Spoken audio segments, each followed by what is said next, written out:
በማድረግ በስመ ሥላሴ እንዲህ እያልን እናማትባለን። በስመ አብ አልተሰማችሁኝም፣ ወወልድ ወመንፈስ ቅዱስ አሐዱ አምላክ አሜን።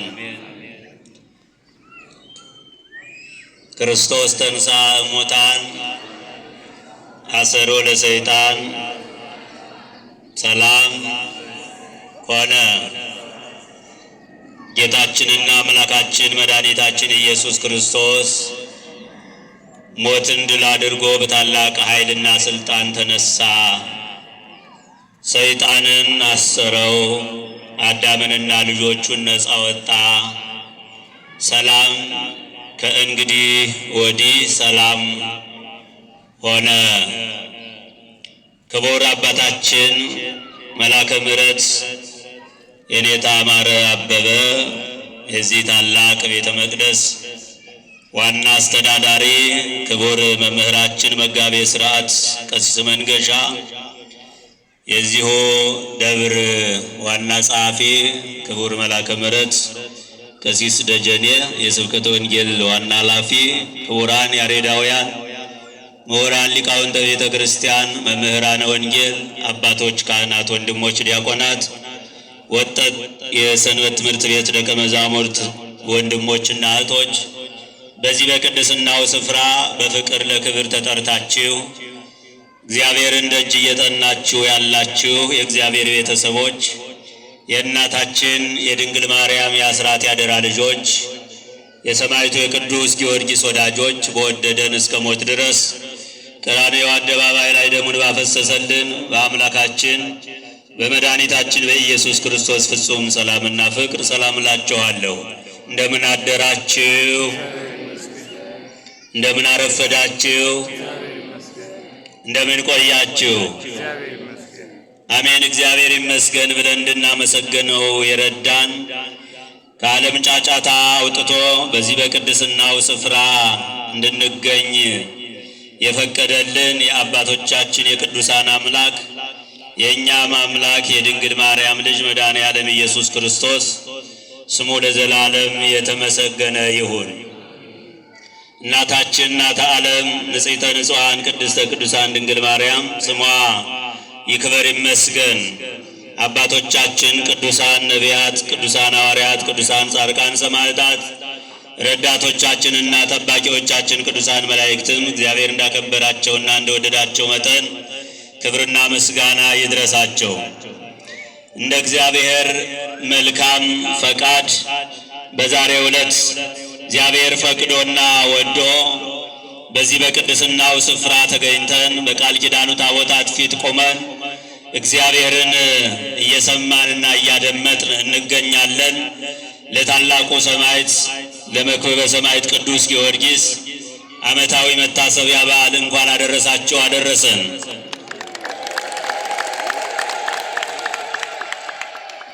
ወኩን ማይምነ እስከ ለሞት ወእሁበከ አክሊለ ሕይወት። እስከ ሞት ድረስ የታመንህ ሁን፣ የሕይወትንም አክሊል እሰጥሃለሁ። ሁላችሁም ይህን ኃይለ ቃል ከኔ በመቀጠል ትናገራላችሁ። እስከ ሞት ድረስ በሉ። እስከ ምን ድረስ? የታመንህ ሁን፣ የሕይወትን አክሊልም እሰጥሃለሁ። ይህን ቃል የምናገኘው በቅዱስ ዮሐንስ ራእይ ምዕራፍ 2 ቁጥር 10 ላይ ሲሆን የተነገረው በሰርሜኔስ ቤተ ክርስቲያን ለሚያስተዳድረው ሄሬኔዎስ ለተባለ የቤተ ክርስቲያን አስተዳዳሪ ነው። እንደሚታወቀው ቤተ ክርስቲያንን እንዲሁ አይተዋትም። የሚያገለግሏት፣ የሚያስተዳድሩ፣ የሚጠብቁ፣ የሚመሩ አባቶችን እግዚአብሔር ይመድባል እና ሲናገር እንግዲህ ለሰባቱ አብያተ ክርስቲያናት ጌታችን አምላካችን መድኃኒታችን ኢየሱስ ክርስቶስ በራእይ ተገልጦ ለቅዱስ ዮሐንስ ለእያንዳንዳቸው የአስተዳዳሪ የቤተ ክርስቲያን መሪዎች አስተዳዳሪዎች ድክመታቸውን እየነቀሰ ብርታታቸውን እያበረታታ እንዲጽፍላቸው እንዲነግራቸው ጌታችን አምላካችን መድኃኒታችን ኢየሱስ ክርስቶስ ለቅዱስ ዮሐንስ ነግሮታል።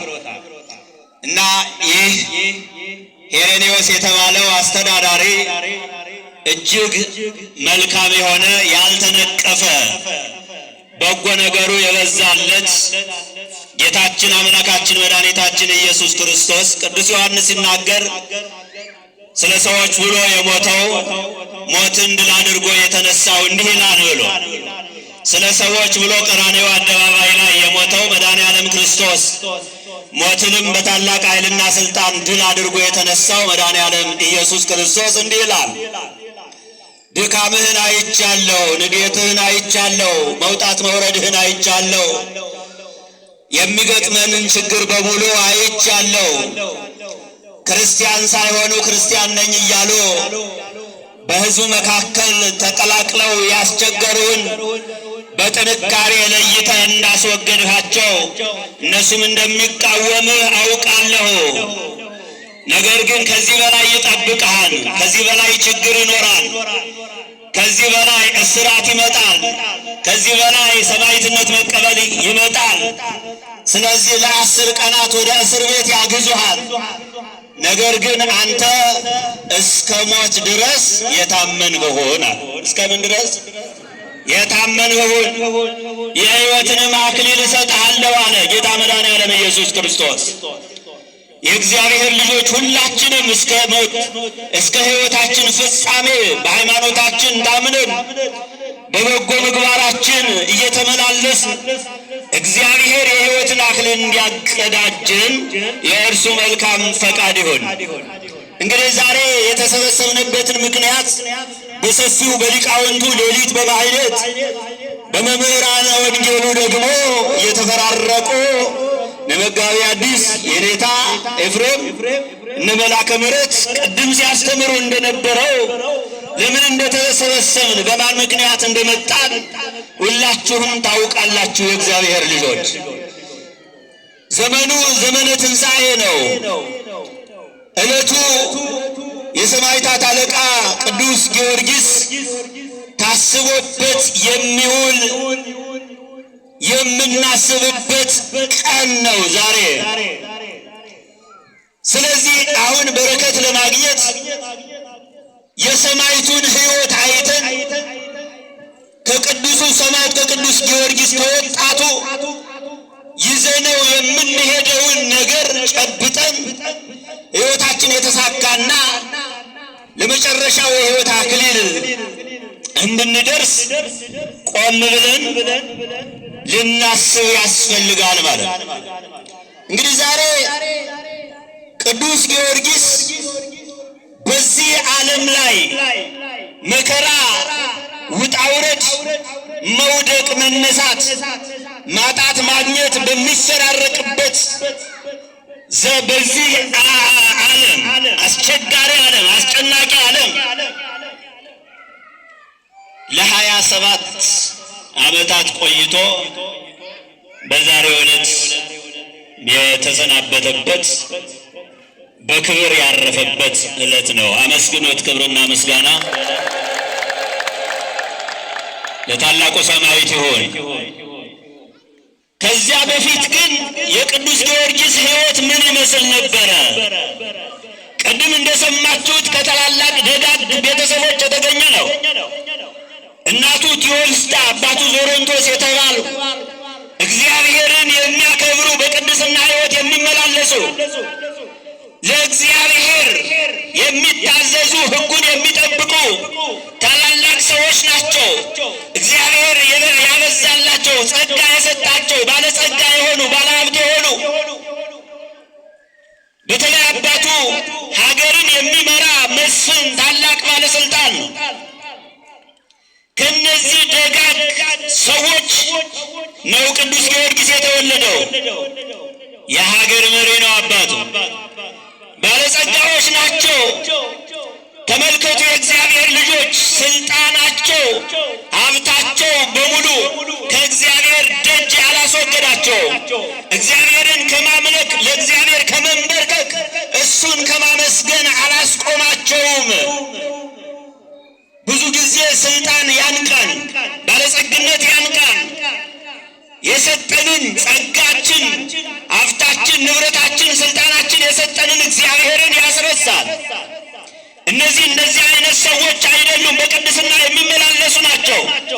ያውቃሉ ስልጣን የነሱ እንዳልሆነ፣ ሀብቱም የነሱ እንዳልሆነ፣ የሰጣቸው እግዚአብሔር እንደሆነ፣ የተሰጣቸው እንደሚወሰድ ያውቃሉ። የእግዚአብሔር ልጆች ከነዚህ ታላላቅ ሰዎች በ277 ጥር 20 ቅዱስ ጊዮርጊስ ተወለደ። ደስ ይበላቸው። ክብርና ምስጋና ለመድኃኔዓለም ይሁን። ከመልካም ዛፍ መልካም ፍሬ ነው የሚገኘው። ይህ ሕፃን ከተወለደ በኋላ በአባቱና በእናቱ ፍቅር እቅፍ ለ10 ዓመታት ብቻ ነበረ የቆየው። ለስንት ዓመታት ንገሩ በድንግል? ለስንት ዓመታት? ለ10 ዓመታት ብቻ ነበር የቆየው። ከዛ በኋላ ግን የሚወደው የሚመካበት የሚያከብረው አባቱ ከ10 ዓመት በኋላ ሞተ፣ አረፈ። የዚህን ዓለም ድካም ጥሎ ሄደ። አሁን እናቱ ብቻ ነች ያለችው። ታውቃላችሁ አባት የሌለው ደግሞ አስቸጋሪ ነው እና ይሄ ባለስልጣን ስለሆነ ፍልስጤምን ይመራ ስለነበረ ስለዚህ በሱ ሌላ መስፍን ተተካ። ያ የተተካውም እንደ እድል ሆኖ ደግ ሰው ነበረ። ምን አይነት ሰው ነበረ? ንገሩ። ምን አይነት ሰው ነበረ? ደግ ሰው ነበረ። እግዚአብሔርን የሚፈራ ሰው ነበረ። ስለዚህ ወደ ቅዱስ ጊዮርጊስ እናት ወደ ተወልደሃልና እነሆ የምናከብረው መሪያችን ደስ የሚል ድሃ ያልበደለ አገር ያልጎዳ ባለቤትሽን እናውቃለን። የእሱ ልጅ የኔ ልጅ ነው፣ የአንቺ ልጅ የኔ ልጅ ነው።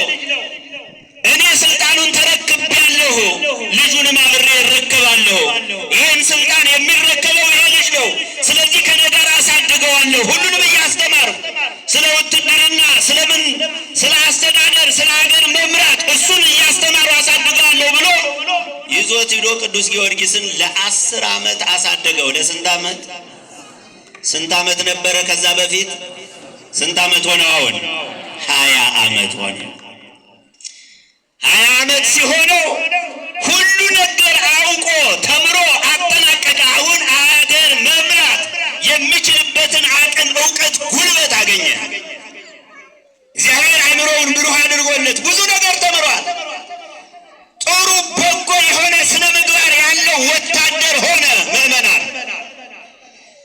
ይህን የተመለከተው ያ ባለስልጣን አንዲት ልጅ ስለነበረችው የ15 ዓመት ልጅ፣ ስለዚህ እንዲህ አይነት ስነ ምግባር የተሞላ ሰው የለም፣ በእውቀትም በሁሉም ደስ የሚል ነው። ልጄን አጋባዋለሁ፣ ስልጣኑንም ንብረቱንም ለእሱ አወርሰዋለሁ ብሎ ለቅዱስ ጊዮርጊስ ሳይናገር ድግስ ጀመረ። ቅዱስ ጊዮርጊስን ሊያጋባ ማለት ነው። በስንት ዓመቱ? በ20 ዓመቱ። ስለዚህ ያ ዝግጅት ሲጀመር ጌታችን አምላካችን መድኃኒታችን ኢየሱስ ክርስቶስ ግን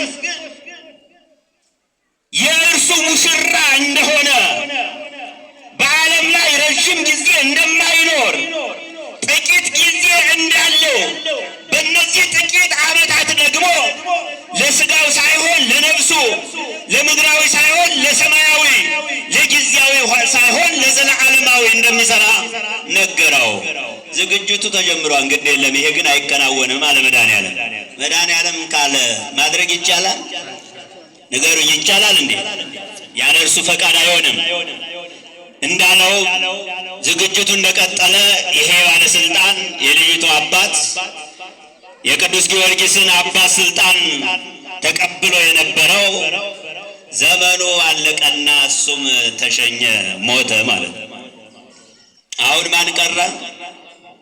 ማን ቀረ? ምዕመናን ቅዱስ ጊዮርጊስ። የእሱ እናት የዚህኛውም ሴቶች ናቸው የቀሩት። ወንድ ያለው ቅዱስ ጊዮርጊስ ነው። ዙፋኑን የሚረከበው ቤቱን የሚያስተዳድረው አገር መምራትን እየጠበቀው ያለው ቅዱስ ጊዮርጊስን ነው። ያ የተደገሰው ነገር ቀረ። ስለዚህ የአባቱን ዙፋን ለመቀበል ወደ ዱድያኖስ ሄደ። በአጭሩ በቀላሉ ማለት ነው። ታሪኩ ሰፊ ስለሆነ በመንገድ ላይ ሲሄድ ግን ቤሩት ያገጠመውን አንዲት ነገር ብቻ ላንሳና ወደ መጨረሻው እሄዳለሁ። ቤሩት የተባለች አገር ሲደርስ በጣም ጥቅጥቅ ያለ ጫካ የሚያስፈራ በፈረሱ ሆኖ ሲሄድ አንዲት የወጣት ሴት ድምፅ ጩኸት ይሰማል። የእግዚአብሔር ልጆች ወጣቱ የወጣት ሴት ድምፅ እየሰማ ነው። ወጣቶች ወንዶች የወጣቶች ሴቶችን ድምፅ ሲሰሙ ምንድን ነው የሚሰማቸው? ቅዱስ ጊዮርጊስን አስቡት። ጫካ ላይ ምድረ በዳ ላይ ወገን የጠላት የጣላት ለአውሬ ቀለብ እንድትሆን የተፈረደባት ብሩክታይት የተባለች ቤሩታይት የዚያ ሀገረ ገዥ ልጅ እንደሷ ያሉት ሴቶች ልጆች በሙሉ ለደራጎን እየተሰጡ አልቀዋል። የቀረችው እሷ ብቻ ነች። እሷን ይህን ያክል ዕድሜ የኖራት የባለስልጣን ልጅ ስለነበረች ነው። አሁን ግን ሴቶቹ አልቀዋል። ልጃገረዶቹ ደራጎን በልቶ ጨርሷቸዋል የእግዚአብሔር ልጆች። ስለዚህ ይቺ ብቻ ስለቀረች ልጆቻችን አለቁ፣ ሚስቶቻችን ደግሞ መስጠት አንችልም፣ ያለ እነሱ ምን ሕይወት አለን? ስለዚህ የመጨረሻው ይሄ ነው፣ የኔ ልጅ ይሰጥና የሚሆነው እናያለን ተብሎ ልጅቱ ለደራጎን ተሰጥታ ከአንድ ትልቅ ዛፍ ወስደው አስረዋት ጥለዋት ሄዱ። እናንተ ቀን ሲከፋ ለካ እናት አባትም ፊቱን ያዞራል። እህት ወንድምም ጥቶን ይሄዳል። ጥሎን የማይሄድ ማን ብቻ ነው? መድኃኔዓለም አመስግኑት። ክብርና ምስጋና ለመድኃኔዓለም ይሆን። እሱ ብቻ ነው ጥሎን የማይሄድ የሚታገሰን፣ ይቅር የሚለን፣ የሚደግፈን፣ ከውድቀታችን የሚያነሳን መድኃኔዓለም ብቻ ነው። ሌላው በችግር ጊዜ ጥሎን ይሄዳል። ሲፈልግ ራሱ መጥቶ ያድነናል። ሲፈልግ መላእክቱን ይልካል። ሲፈልግ ከቅዱሳኑ አንዱን ያመጣል። ብቻ ያግዛል። ብቻ ግን መድኃኔዓለም አይተውም። ማን አይተውም? መድኃኔዓለም አይተውም። ወገኖቻችሁ ተዋጣ አሚጣ የወለደቻት እናት እንባዋን እያፈሰሰች ደረቷን እየደቃች ጥላት ሄዳለች። አባቷም ቢሆን ፊቱን አዙሮባታል። መድኃኔዓለም ግን አልተዋትም እና የደራጎኑን የዘንዶውን መምጣት እየተጠባበቀች የሚመጣው ነገር የሚደርስባት ነገር ትዝ እያላት እያለቀሰች እያለ ያንን ጩኸት ወጣቱ ቅዱስ ጊዮርጊስ ሰማ። የሁላችንም ልመና መድኃኔዓለም ይስማ። ምንድን ነው የምሰማው ብሎ ድምፁን ተከትሎ ሄደ። አንዲት የደም ግባቷ የሚያምር ውብ የሆነች ደስ የምትል በ15 ዓመት አካባቢ ያለች ሴት ልጅ የተወደደች የሚሳሳላት ያቺ ሴት ልጅ እጇን እግሯን ከግንድ ጋር አጣብቀው አስረው ለአውሬ ሰጥተዋት እያለቀሰች እየጮኸች ደረሰ። አንቺ ምን ሆነሽ ነው አለ። አይኔማ ለደራጎን ተሰጥቼ ነው። በዚህ ሀገር የሚያመልኩት ዘንዶ ነው። ስለዚህ እግዚአብሔር አይታወቅም። ስለዚህ የሚያመልኩት ለደራጎን ተሰጥቻለሁ። ይልቅ አንተ ሂድ፣ እኔስ ተፈርዶብኛል። አንድ ጊዜ ዕጣዬ ፈንታዬ ይሄ ነው። አንተ ግን እንዳያገኝህና በአንተ ላይም ጉዳት እንዳያደርስ ጥለኝ ሂድ አለችው። ምን አለችው? ምን አለችው? እንዳይጎዳ ደስ የምትል ላይ አብረን እንሙት በሚልበት ዓለም ላይ እሷ ግን እኔ ያው ተፈርዶብኛል፣ አንተ ግን ዳን እያለችው ነው። ማንን ነው? ቅዱስ ጊዮርጊስን። ይሄ በጎ ሐሳቧ በጎ ነገር ያመጣላታል። ይሄ መልካም ንግግሯ መልካም ነገር ያመጣላታል። ምንምናል? በጎ ነገር ተመኙ፣ በጎ ነገር አስቡ፣ በጎ ነገር ተናገሩ። እመኑኝ በጎ ነገር ይጠብቃችኋል። መልካም አስተሳሰብ ይኑረን፣ በጎ አስተሳሰብ ይኑረን። ይህን አሰበኝ ስታስብ አይ እኔ የኢየሱስ ክርስቶስ ወታደር ነኝ አለ። የማን ወታደር ነኝ? ማን ነው እንዲህ ያለው? ቅዱስ ጊዮርጊስ። እስኪ አመስግኑት። ክብርና ምስጋና ለሰማዕቱ ቅዱስ ለቅዱስ ጊዮርጊስ ይሁን። አዎ እኔ ኢየሱስ ክርስቶስ ወታደር ነኝ። ስለዚህ ምንም ያስፈራኝ ነገር የለም። ኃይሌ እሱ ነው፣ ብርታቴ እሱ ነው እያለ ሲነግራት ምድርን እያንቀጠቀጠ ያደራጎን መጣ ልጅቱን ሊበላ። እሱ ያሰበ አንዲት ሴት ልጅ ነው፣ ግን ሌላ ወጣት ልጅ ደግሞ አለ፣ የ20 ዓመት ወጣት። ስለዚህ ሁለቱንም እበላለሁ ብሎ ያ እሳት የሚተፋውን እስትንፋስ ወደ ቅዱስ ጊዮርጊስ ሲልክ ሁለቱንም ለመብላት አፉን ሲከፍት ቅዱስ ጊዮርጊስ በስመ አብ ወወልድ ወመንፈስ ቅዱስ አሐዱ አምላክ ብሎ በትምህርተ መስቀል ሲያማትም ኩምሽሽ አለና ኃይሉ ደክሞ መርዙ ጠፍቶ በዛች ሊበላት በተዘጋጀችው ምስኪን ሴት እግር ስር ተልፈሰፈሰ ደራጎን። ክብርና ምስጋና ለመድኃኒዓለም። ኃይሉ ጠፋ። ሀገሪቱን የሚያንቀጠቅጠው በሀገሪቱ ላይ የሚያይ በጣም ብዙ ሰዎች የሚፈሩት የሚንበረከኩለት ብዙ ሴቶች ልጆችን የፈጀ ይሄ ደራጎን አሁን ኃይሉ ተወሰደ።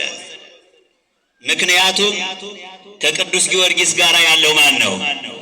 አሸናፊው መድኃኒዓለም ነው። ክብርና ምስጋና ለመድኃኒዓለም ይሁን። አዎ፣ ስለዚህ ይሄን አደረገና ያችን ልጅ ከተፈታችበት አስሮ በታሰረችበት ገመድ ድራጎኑን አስራ እየጎተተች ጥላት በሄዱ ሰዎች መካከል በግርማ ሞገስ ተመላለሰች። ክብርና ምስጋና ለመድኃኒዓለም።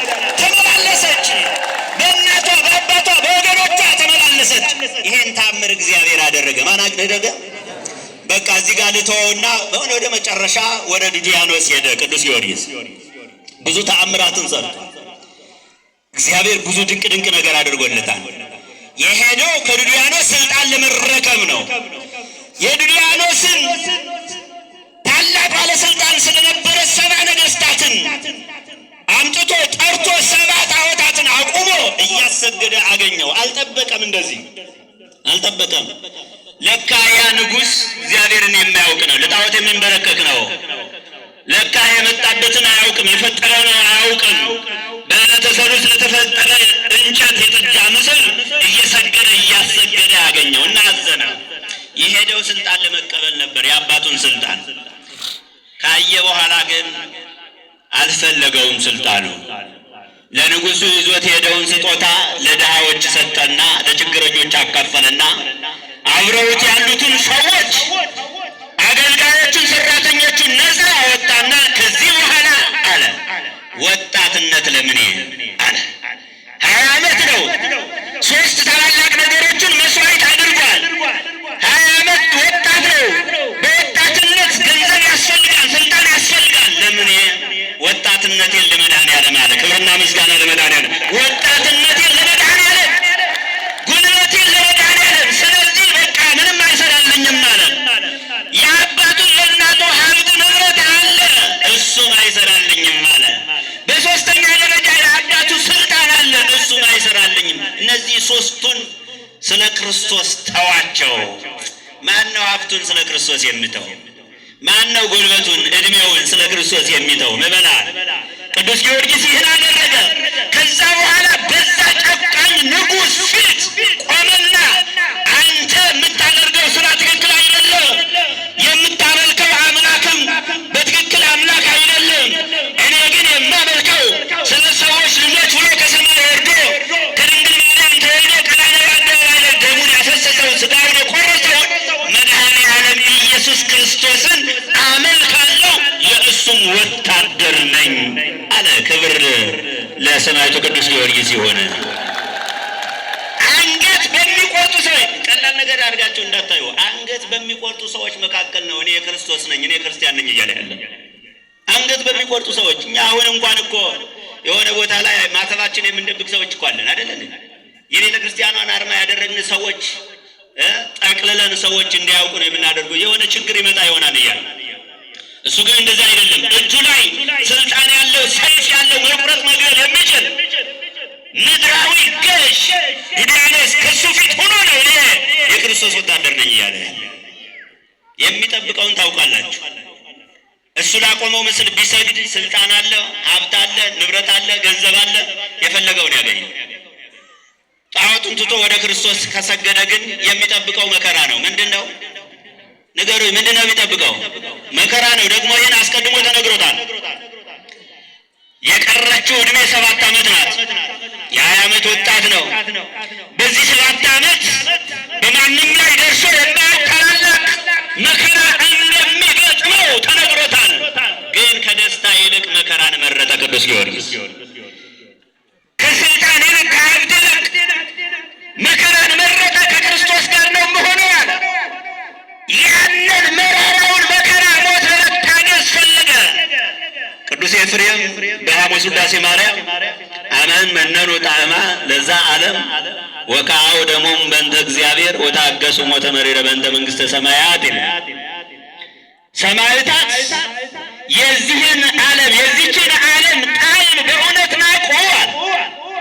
የዚችን ዓለም ጣዕም በዚች ዓለም ውስጥ ያለውን ሀብት፣ ንብረት፣ ዝና፣ ደስታ ይህን ሁሉ በእውነት ናቁ። ደማቸውን ስለ እግዚአብሔር አፈሰሱ። ስለ መንግሥተ ሰማያት መራራ ሞትን ታገሱ አለ ቅዱስ። ስለዚህ ሁሉን ነገር ለመታገስ ለመቀበል ክርስቶስን መረጠ ማለት ነው። ከዛ በኋላ ያላደረጉት ነገር የለም። ሰዓት አይበቃም። የመጀመሪያ የተደረገው ቢስማር ያለው ጫማ አዘጋጅተው ጫማውን እርገጥ ነው የተባለው። አስቡት፣ ቢስማሩ እንደዚህ ቆሟል። ጫማ አደረግናልህ ብለው እዛ ላይ እንዲረግጥ አደረጉት። እግሮቹን በሳስቶ ወጣ። እንዴት አድርጎ ይራመድ? ይህን ሁሉ ግን ታገሰ። ይሄ ብቻ አይደለም። ከዛ በኋላ ያላደረጉት የለም። በመንኮራኩር ተፈጨ። ሲገድሉት ሲነሳ መድኃኔዓለም ሲያስነሳው 3 ጊዜ ሙቶ ተነስቷል። ማን አስነሳው? አመስግኑት። ክብርና ምስጋና ለመድኃኔዓለም ይሁን። 3 ጊዜ ሙቶ ተነስቷል። በ7 ዓመት ተጋድሎ 3 ጊዜ ሙቶ ተነስቷል። በጣም የመጨረሻ እየተነሳ ሲያስቸግረው በእሳት እንዲቀቅሉት አደረገና ስጋውን አሳርሮ አጥንቱን ሰባብሮ አመር ዶቄት አድርጎ በታላቅ ተራራ እንዲዘራ አደረገው። ምን አለ መድኃኔዓለም ሁሉን ይችል የለ። ነፋሳቱን አዘዛቸውና የተበተነውን አመር ዶቄት ያደረጉትን የቅዱስ ጊዮርጊስን አጥንትና ስጋ ሰበሰቡ ነፋሳት። ከዛ ባርኮ አስነሳው መድኃኔዓለም። ስሙ ይክበር ይመስገን። ተነሳ ከፍ ብሎ አለቀ። ትብ ሆነ። ተገላገለው እያወሩ ሲሄዱ ከኋላቸው መጣን። እናንተ ጠብቁኝ አለሁ ክርስቶስ አስነስቶኛል አለ። ደስ አይልም? መበላል እንዴት አይነት ክርስትና ነው! እንዴት አይነት ሃይማኖት ነው! እንዴት አይነት ወጣትነት ነው! እንዴት አይነት እምነት ነው! መበላል እንዴት አይነት እምነት! ከዛ በኋላ በዚህ አረካ ሲሉ አንድ አንቱ የተባለ ጠንቋይ ፈለጉና ውስጥን ብጥስጥስ አድርጎ የሚጥል መርዝ አዘጋጅቶ እንዲጠጣ አደረጉት። ያው በዚህ ገለዋለሁ አለ ጠንቋዩ። በምን እናውቃለን ሲባል አንዲት ላም መጣችና በፊት ለፊት እንድትጠጣው ተደረገ። ወዳው ድብን አለች ላሟ። መሞከሪያ ያደረጓት። ከዛ በኋላ ለቅዱስ ጊዮርጊስ ተሰጠው። ጠጣ ተባለ። በዚህ ወታደር አለ፣ ሰይፍ አለ። ካልጠጣ ወዳው አንገቱን ይቆረጣል። ግድ የለም ሰይፉን ፈርቶ አይደለም፣ እግዚአብሔር ምን እንደሚያደርግ ስለሚያውቅ በስመ ሥላሴ በትምህርተ መስቀል አማተበና አንስቶ ሲጠጣው መልኩ እንደ ፀሐይ አበራ፣ እንደ ከዋክብት ደመቀ። ሲያዩት እያዩት ይለወጣል። ያማረ የተዋበ የተወደደ ለዓይናቸው ማግኘት እስከሚያቀታቸው ድረስ በፊታቸው ተለወጠና ከፀሐይ 7 እጅ አበራ። ገዳዩ ሕይወት ሆነው ማን ይችላል? መድኃኔዓለም ይችላል። በቃ ማሰቃየቱን በሙሉ ጨረሱና የመጨረሻ የምናደርገው አንድ ነገር ነው አሉና ከምስኪን እና የሚበላ የሚጠጣ በሌለባት በቃ በረሃብ ይሞት ብለው ከድሃዋ ቤት አሰሩ። ያው ህዳር 7 በሰፊው ይተረካል። ያም አልሆነም። የሚበላ የሌላት ሴት የታሰረበትን ደረቅ ግንድ መድኃኔዓለም አለመለመና እንኳን አይደለም ለሷ ለከተማው የሚበቃ ምግብ አዘጋጀ። ስሙ ለዘላለም የተመሰገነ ይሁን። አዎ እግዚአብሔር አይረሳም። እሱ ክርስቶስን ይዞ ነው የሚሄደው። ሁሉም ነገር ትቶ ክርስቶስን መርጦ ነው የሄደው። ስለዚህ ክርስቶስ እንዲሁ ደግሞ ባለውያን እንዲያፈር አይፈልግም።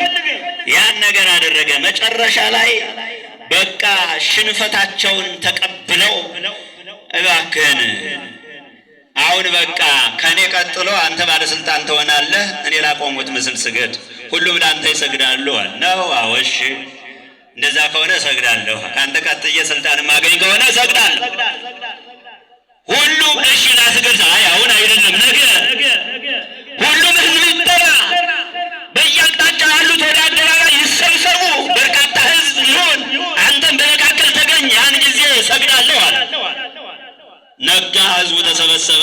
ቅዱስ ጊዮርጊስ መጣ። ሊሰግድ ነው። ሊሰግድ ይመስላችኋል? ምዕመናን አላችሁ አይደል? አላችሁ? ሊሰግድ አይደለም። ስለዚህ መጣ።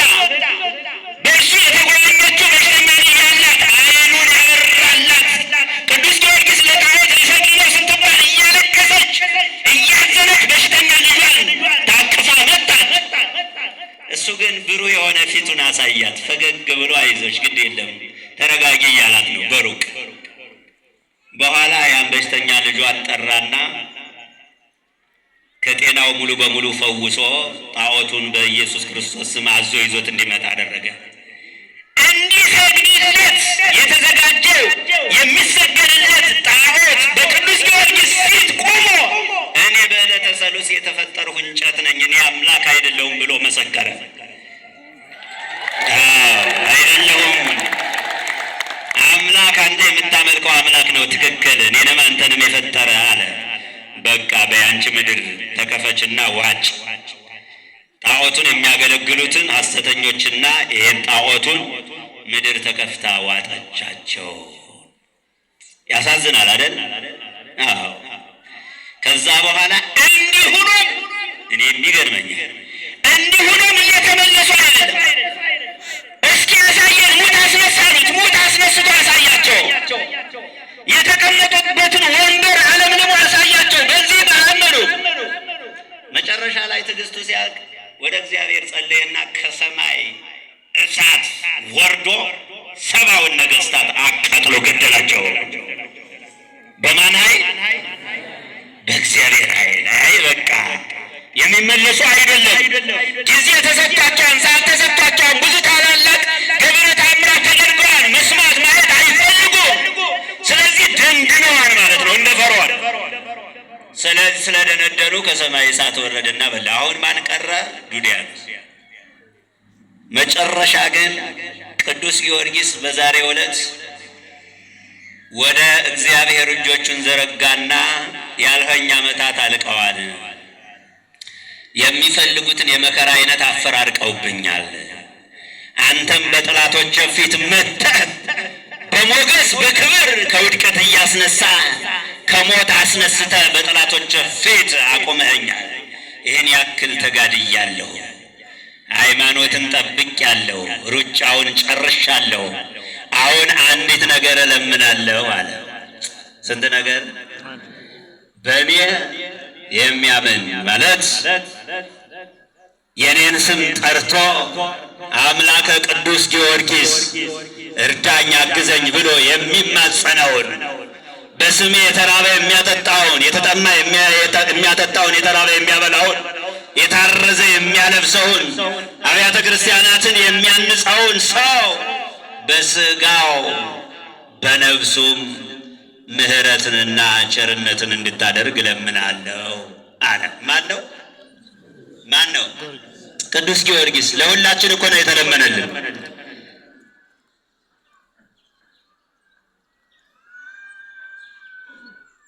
ስለዚህ ይህን ጸሎት ማን ይሰማል?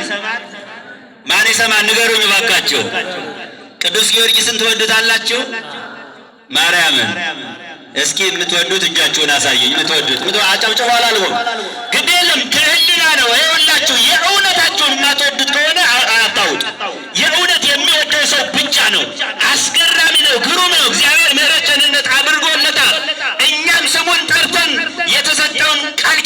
እናገኛለን ብላችሁ የምታምኑ ብቻ ነው እጃችሁን የምታነሱ። ከፍ አድርጉት፣ አመስግኑት። ክብርና ምስጋና ለመድኃኒዓለም። እሱ ያልተወደደ ማን ይወደዳል? የኛ እድሜ ብዙ እድሜ እኮ አልፏል ያለ ዋጋ። እሱ እኮ በ27 ዓመት የሰራው ስራ ታላቅ ስራ ነው። ስለዚህ ይህን ጸሎት ሲጸልይ ሰማያት ተነዋወጡ። ጨርሻለሁ።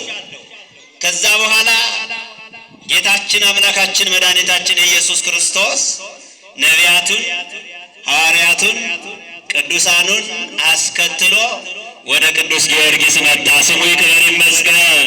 ጸሎቱን ሊቀበል በጎነቱን ሊነግረው ሊያሳርግ የመጨረሻው ሰዓት ስለደረሰ መጣ። የለመንኸውን ልመና ሰምቻለሁ አለ። ምን ብያለሁ? ንገሩ፣ ምን ብያለሁ? ልመናችንን መድኃኒዓለም ይስማን። ጸሎትህን አድምቻለሁ። ስለዚህ የተጸለየው የለመንኸውን ልመና ወደ እኔ የጠየቀውን ጥያቄ ሙሉ በሙሉ ይደረግልህ ይሆንልህ አለ መድኃኒዓለም ኢየሱስ ክርስቶስ። ስለኛ ቃል ኪዳን ተሰጠው። አምላከ ቅዱስ አሁን ሁላችሁም እያንዳንዳችሁ አምናችሁ አምላከ ቅዱስ ጊዮርጊስ እርዳኝ ካላችሁት በቀጥታ መድኃኒዓለም ሊረዳችሁ ይመጣል። የማንን ስም ጠርተን? የቅዱስ ጊዮርጊስን ስም ጠርተን በዚህ አይነት መልኩ አደረገና ከዛ በኋላ በቃ የመጨረሻ አንገቱን በሰይፍ ተከለለ። የዚህን ዓለም ጣጣ ጨርሶ በዛሬው ዕለት በክብር አረፈ። ክብርና ምስጋና ለመድኃኒዓለም። የቅዱስ ጊዮርጊስ በረከት ከሁላችን። ለዚህ ነው ቅድም በወረቡ ላይ ሰምታችኋል አይደል? ቅዱስ ጊዮርጊስ ሶበ ተከለለ ደም ወማይ ወሃሊብ እምነ ክሳዱ ፈልፈለ። ቅዱስ ጊዮርጊስ የመጨረሻውን ሰማዕትነት ሲቀበል አንገቱን በሰይፍ ሲያርዱት ከአንገቱ ደም ውሃ ወተት ወጣ። አመስግኑት መድኃኒዓለምን። አዎ ይችላል። ታሪክ ነው። ገብረ ተአምር ሊሆን ሰማዕት ነው። እንግዲህ በተለይ ለኢትዮጵያ የኢትዮጵያ ኦርቶዶክስ ተዋሕዶ ቤተክርስቲያን እንዲህ በድምቀት ታከብረዋለች። ለቤተክርስቲያኗ ብቻ ሳይሆን ለኢትዮጵያ ባለውለታ ነው። እነዛን ጨካኞች በቅኝ ግዛት ውስጥ ሊያሰቃዩን የመጡትን ነጮች ቅዱስ ጊዮርጊስ ከፊት እየመራ ድል እንድናደርግ የረዳን ቅዱስ ጊዮርጊስ ነው። አመስግኑት። የኢትዮጵያ ቀሰ ገበዝ ነው ይባላል። ስለዚህ እስከ ሞት ድረስ ታመነ። ከዛ በኋላ 7 ዓመት ስለተጋደለ 7 የጽድቅ አክሊል መድኃኒዓለም አዘጋጀለን። ክብርና ምስጋና ለመድኃኒዓለም ይሁን። እስከ ሞት ድረስ በሉ እስኪ። አልሰማችሁም? ረጅም ጊዜ እኮ ያወራሁት እኔ ነኝ። ደከማችሁ? እስከ ሞት ድረስ በሉ። የታመንሁን የሕይወትን አክሊል ሰጣለሁ። እንግዲህ ከዚህ በመቀጠል አንዲት ማሳሰቢያ ብቻ ነግራችሁ